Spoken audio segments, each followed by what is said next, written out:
Hello, hello, hello. I am so glad that you guys are here today. I'm so glad. Welcome back to Just Jen. I am Jen. I'm so glad that you've decided to stop by.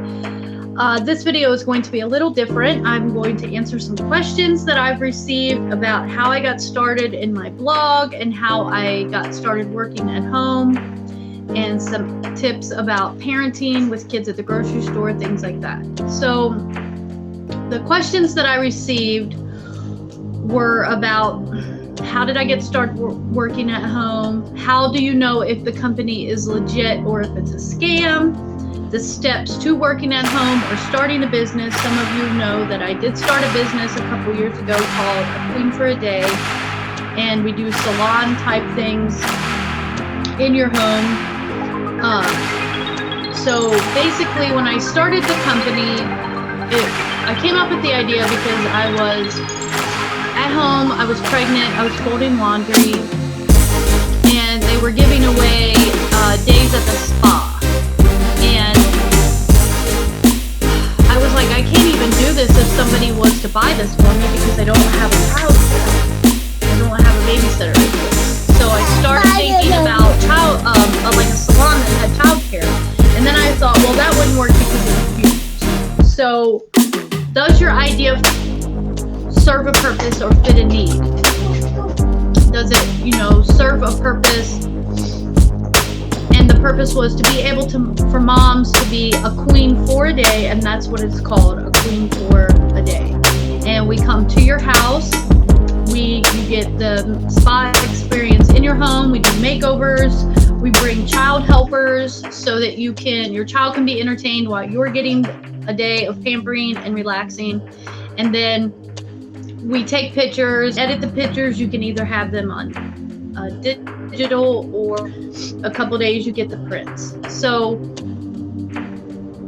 I bounced the idea off a couple people that I knew. Make sure you can trust them people if it's a really good idea, and then talk to somebody that's really savvy in the business world that would help you critique your idea a little bit.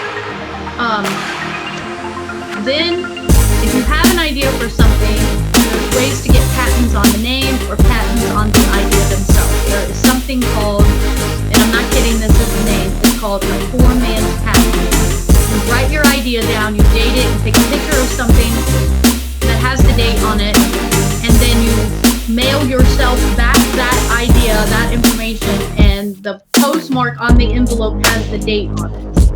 So that's one way to get started to prove that you came up with this idea. And then what I did, because there's different aspects to my business, the photography, the childcare, and the home spa aspect, the makeover, is that I called and I did marketing, research myself. I called around to different places and I got prices for the hair stuff, for the childcare, for the photography, and I based my price range off of that, plus time and travel and how long it would take and things like that. Not everybody's going to be supportive of your idea at first. I had a conversation with a specific person about this. I was very excited. They did not want to be involved at first. And then after I started making revenue from the idea, then they wanted to get on board. So keep in mind who you're trusting. Keep in mind, as they say, don't cast your pearls before swine. But if you believe in yourself and you believe that you can do this, then don't let somebody else's, attitude sway you on what you're doing. To find out about working at home, I'm going to give you some names of websites that you can kind of contact. Now, these are not all writing and creative standpoints of working from home. There are call center jobs you can have at home. If you are into photography, there is a place called Upworks where you can go and put your profile on there. Say, for example, you can design cover of books for people. You put your information on there, show some of your work, put your resume or some work that you've done, and then you bid on these jobs. I'm currently on there bidding on some writing jobs. So that's one aspect to do it. But when you think about working at home, you have this idea of things that you're like sitting on the beach with a laptop and a drink with an umbrella in it. And that's just not always like realistic. That's not always realistic. As you see right now, my daughter's helping me make this video. So I want you to think about some things before you really think about getting into working at home. I want you to think about some things. What is your life like? How motivated are you? How much motivation do you have to do these things? And are you able to multitask? Are you able to deal with doing one thing at a time and thinking about something else? Are you able to commit and meet deadlines on your own without a boss standing over top of you? Because when you're working at home, these companies are going to want you to be able to meet deadlines and do the things that they want you to do without standing over top of you. They're going to want to make sure that you can do this. If you are wanting to do this, now the childcare aspect kind of goes on both sides, because on the one hand, you won't need a babysitter, but on the other hand, if you're doing it just to not have to have somebody to take care of your elderly parent or your child, you know, that could become an issue with your kids running around. Fortunately, the things I do at home, like writing, I can kind of do them while my kids are running around. But if you're doing a call center job at home and, you know, the company doesn't want the person that you're talking to know that you're at home. They're going to want you to be able to be professional and conduct your phone calls as business calls. And if the dogs are barking or the kids are crying, things like that, it's not always, you know, they don't always, let me set this up. They don't always like that aspect of it. Multitasking, you know, the childcare aspect. Are you disciplined enough to be able to and motivated enough to do these jobs at home? How are you with working by yourself? Do you like the aspect of interacting with people on a daily basis? Because when you're working at home, it's just you. And I will tell you this, that it is work. It is work at home. Like, you will be up late sometimes. You will have to set aside time, and balancing your time is something that I am still trying to balance in all this. Like, balance your time. I'm still trying to get a handle on that, being able to set aside specific time to do specific things.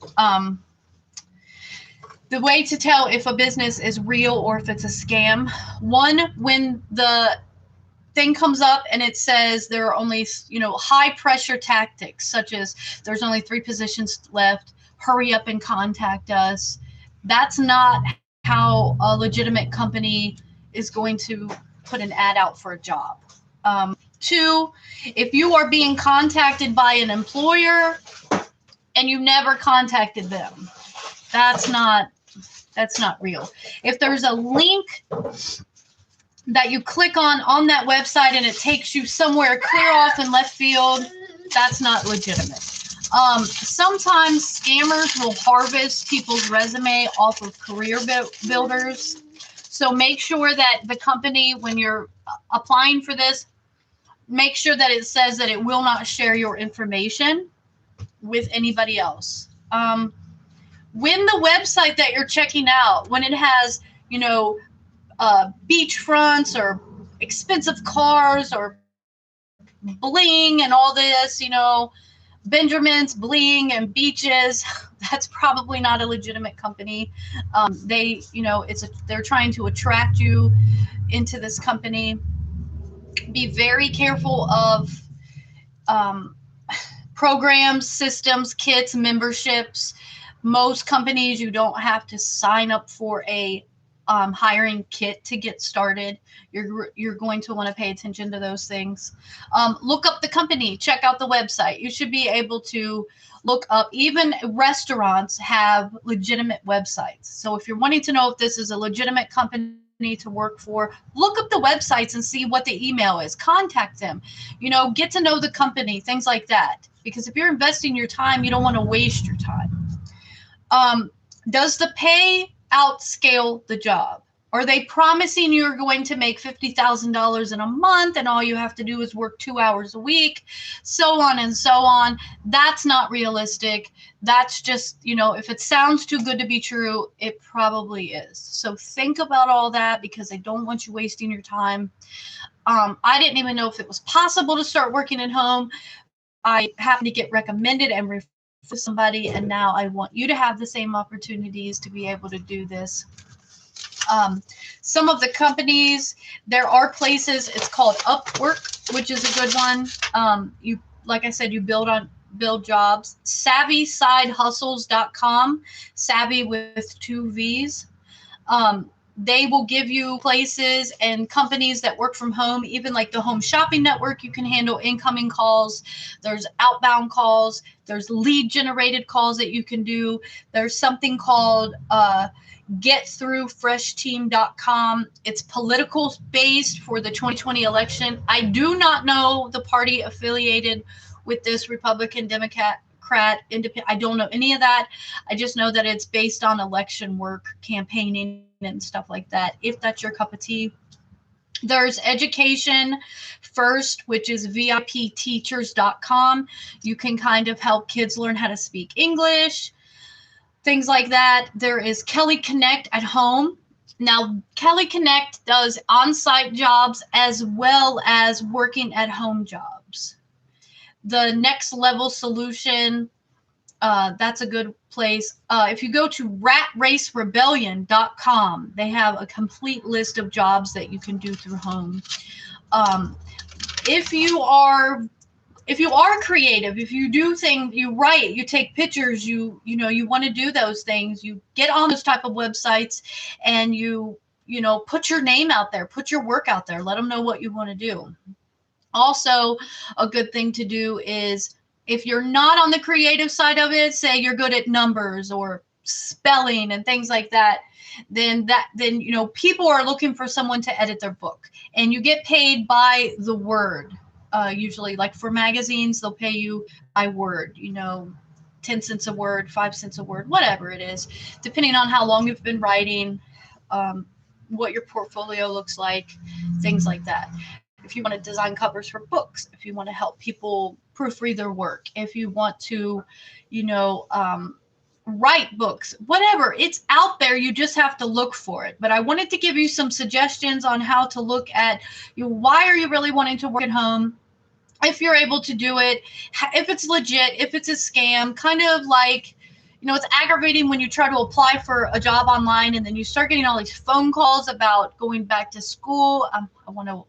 Didn't want to go back to school right now. I wanted to apply for a job. I'm just using an example. It's very, very aggravating when stuff like that happens. So I don't want you to waste your time. I'm not going to paint this picture of, like I said, the beach and everything's just easy breezy. It is work. It is stressful. And there are great things to working at home, though. I get to be a part of my kids' life every day. But I'm still working on the time management. Hopefully that will get better. But I wanted to give you these tips and give you these ideas about things. I was asked about tips for grocery shopping with your kids. I think I might have told you this before.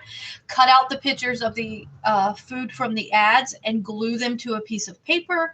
Give your child an age-appropriate writing utensil and let them look in the grocery store for those things, like a picture of a strawberry or what have you. And it'll keep their minds and, more importantly, their hands busy. There are things that you can write for, such as if you're really into reality TV, you watch the shows, you write about them, you kind of keep up on what's going on outside of the TV shows. That's something else I wanted to add in there. The tip for the grocery store with the kids, that helps a lot. That helps a lot. But I hope that you've gotten something out of this video. If you want to be updated and not miss the next couple videos that I'm doing different things to kind of see what you guys want, what you guys like. Do you want cooking videos? Comment below and let me know what type of videos do you want to see. Do you want more of informational videos like this? Do you want more of inspirational videos that I've done in the past? Do you want more how-to videos such as cooking or things like that. Product reviews. Do you want to know what I use, what I like, what I think is good and helpful? Being in the charge of a family. Most parents, before your first line of business is your family. We are family managers, and sometimes it's easy to feel like I haven't done anything but just stayed home with the kids. But you're managing your household on a daily basis. You're managing your household on a daily basis. You're keeping up with finances. You're budgeting. You're multitasking. You're keeping track of who needs to be where at what time and what day and all that. So don't sell yourself short because you've been a stay-at-home parent, or you're working, or and trying to manage the whole parenting thing. Don't sell yourself short. There's a lot of things and a lot of experiences that we gain on a daily basis just by being a parent, and you can use those things in the work world. So I hope that you got something out of this. If you did, if you think this would help somebody, share. Thanks for the click, and please don't forget to subscribe. Anything that we do, we want to do well. YouTube is no exception, and I want my channel to grow, and I want to get these messages out there. Thank you, and have a blessed day.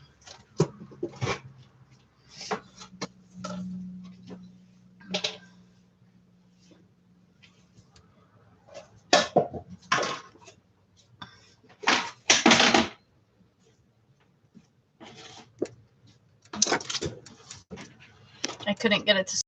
Now I can't get it to stop.